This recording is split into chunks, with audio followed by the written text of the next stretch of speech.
Coucou les petites étoiles, j'espère que vous allez bien. Je vous retrouve aujourd'hui pour vous présenter mon bilan du Cozy Book Challenge qui est organisé par Louise, donc Rêve ta vie un lecteur sur les réseaux sociaux. Mais avant de commencer, je voulais savoir, est-ce que vous avez la référence de mon pull?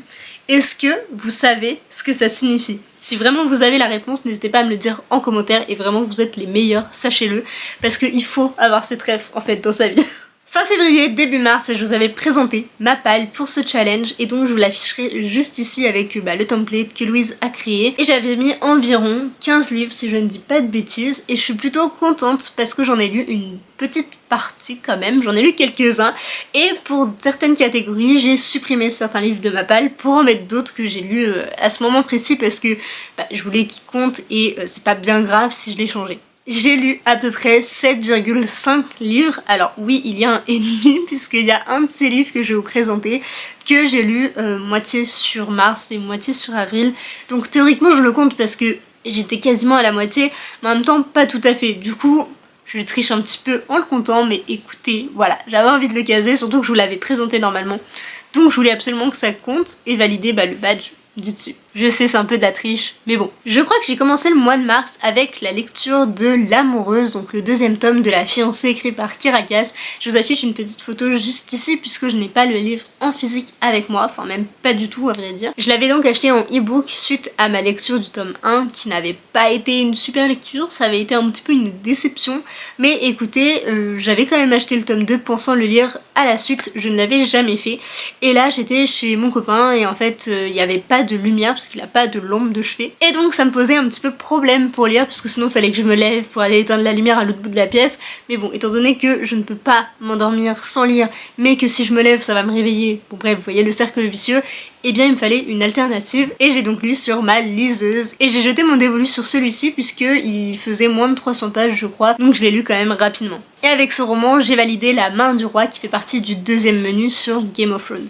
En parallèle de ce roman, parce que j'étais invitée pour un événement, j'ai lu Qui meurt, le tome 2 de Kimon, écrit par Karen M. McManus, édité chez Nathan, que j'ai vraiment beaucoup aimé, je peux déjà vous le dire. J'aime énormément cette autrice, j'adore ses livres, donc ça c'est indéniable. Et celui-ci ne faisait pas partie de la sélection, mais comme j'ai été invitée à l'événement quasiment 3 jours avant, du coup c'était un peu compliqué pour s'organiser et comme je n'avais pas lu celui-ci et que j'y allais pour le tome 3, enfin la sortie en tout cas de Qui tue, et bien je voulais absolument l'avoir lu ou au moins commencer et donc il ne faisait pas partie de ma palle mais je l'ai mis pour Campagne Legacy, je sais plus trop ce que j'avais mis, je crois que c'était Royalty Witches mais étant donné que je l'ai pas lu, et comme ça ça a pu me prendre cette catégorie. Vers fin mars je devais faire un petit peu de route et donc je me suis jetée dans un audio comme ça qui était pas très long et qui m'a fait un petit peu toute la durée de mon trajet aller-retour.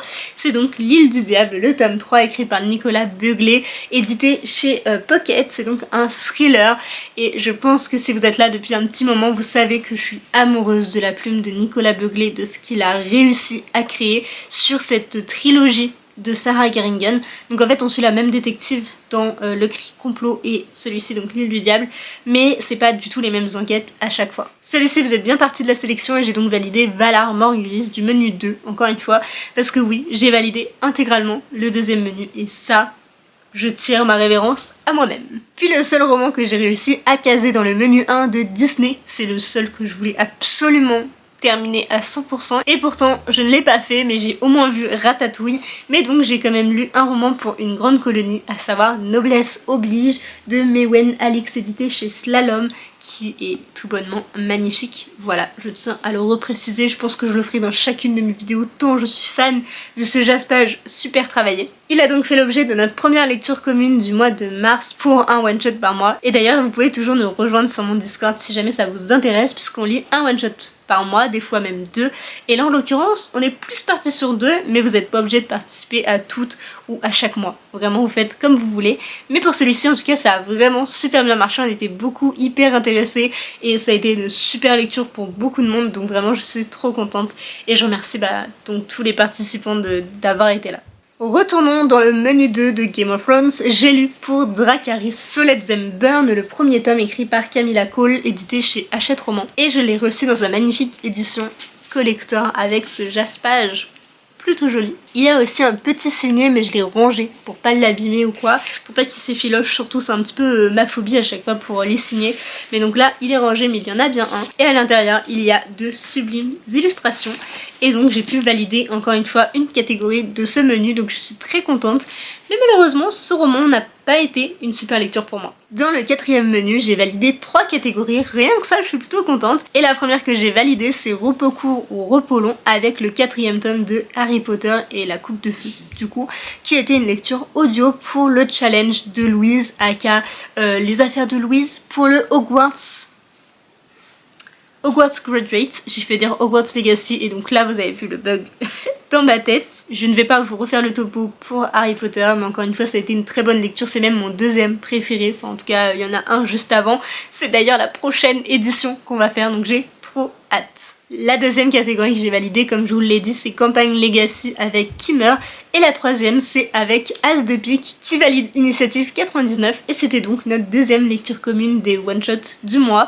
Et je suis trop contente de l'avoir sortie. Ça a été une super lecture dont je m'attendais absolument pas.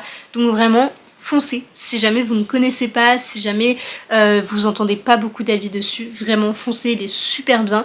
Il parle de racisme, tout ça, je préfère vous prévenir, de violence aussi, physique et mentale.